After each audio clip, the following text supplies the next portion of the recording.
Lily was happy because today she will go to fair with her father. She told to her father, Papa, you promised to take me to the fair today.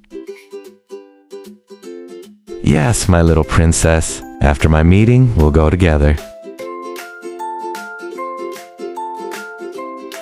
Father Cat is working in his office.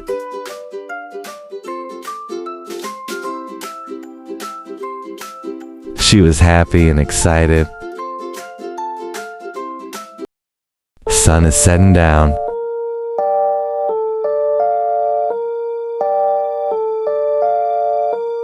She waited and waited.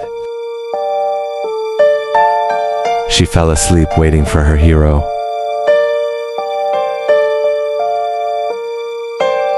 He looks at a digital drawing of him and daughter Cat at a fun fair and realizes the time. He forgot. Then he runs towards home.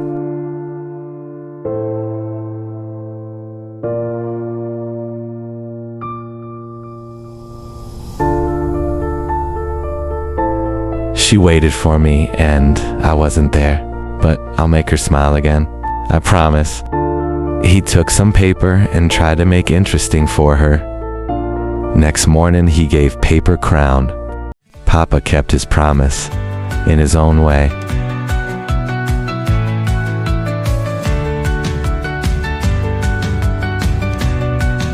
If you like my video, comment here and share with other friends.